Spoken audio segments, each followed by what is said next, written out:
Assalomu alaykum, hurmatli ustozlar. Men Hasanova Zuhra, Jizzax davlat pedagogika universiteti pedagogika va psixologiya fakulteti logopediya yo'nalishi 3-kurs talabasiman. Mavzumiz duduqlanuvchi bolalarni tibbiy jihatdan ta'sir ishlarini tashkil etish mavzusi. Duduqlanish bu nutq apparati muskullarining tortishishi natijasida nutqning sur'ati, ohangi buzilishidir. Duduqlanish muammosini nutq muammosi sifatida qabul qilish qadim-qadimdan paydo bo'lgan bo'lib, bu nutq nuqsonlari ichida eng qadimiy nuqsonlardan biri hisoblanadi va bu nuqsonni o'rganuvchi olimlarimiz o'zlarining o'rganish natijasida turli xil xulosalarga kelib o'tishgan va qadimda bu nuqsonni bosh miyada namlikning to'planib qolishi yoki artikulyatsion nutq apparatlarining qismlarining o'zaro nomunosib tarzda noto'g'ri munosabati ham deb aytib o'tishgan va bu kasallik deb qarashgan. Duduqlanish paytida nutq apparatining markaziy yoki periferik bo'limlarida buzilishlar bo'lishi mumkinligini Galli, Seyls va Ibn Sinolar e'tirof etib o'tishgan.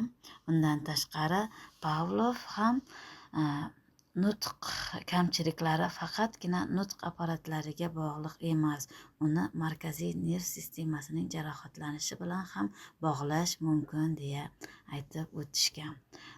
Duduqlanish bu dastlab bosh miya qobig'ining nerv jarohatlanishining buzilishi natijasida kelib chiqishi ham mumkin. Undan tashqari kuchli qo'rquv, stresslar natijasida ham kelib chiqishi mumkin hisoblanadi. Hozirgi vaqtda duduqlanish sabablari 2 guruhga ajratilib o'rganiladi: moyillik sabablari va keltirib chiqaruvchi sabablarga bo'lib o'tiladi. Moyillik sabablari dastlab boyagi ota-onaning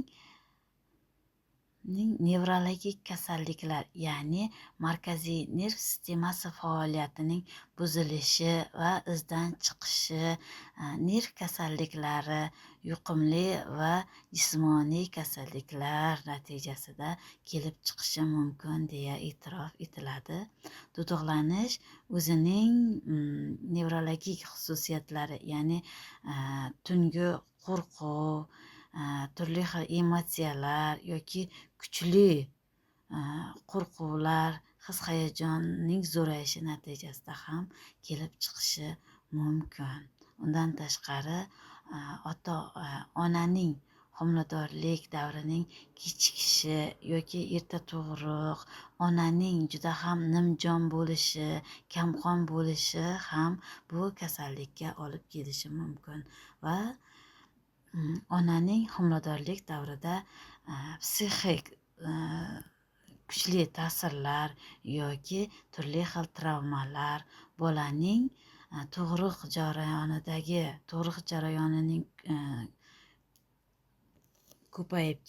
tug'ruq jarayonining kechikib ketishi yoki tug'ruq jarayonidagi turli xil jarohatlar natijasida ham bu kasallik kelib chiqishi mumkin bo'ladi. Undan tashqari bolaning ilk bolalik davridagi turli xil yuqumli kasalliklarga uchrashi, undan tashqari rivojlanish davrining kechikishi, o'g'il bolalarda qiz bolalarga nisbatan rivojlanish davri sal kechikadi va bu o'z navbatida nutq jarayonining kechikishiga ham olib keladi va bu duduqlanishga sabab bo'luvchi omil ham bo'lib qolishi mumkin. Duduqlanishni bartaraf etishda kompleks tarzda ish olib borgan yaxshi natijaga olib kelishi mumkin. Bunda logoped, nevropatolog va psixologlar birgalikda ish olib borishi kerak bo'ladi.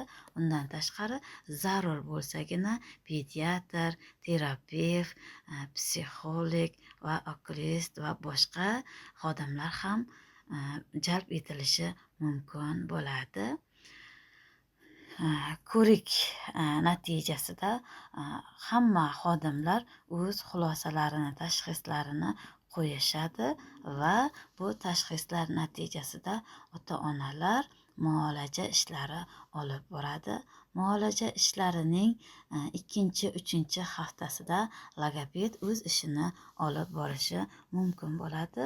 Logoped ham o'z navbatida dastlab ishini anamnez yig'ish, ya'ni ma'lumotlar yig'ish bilan o'z ishini boshlaydi.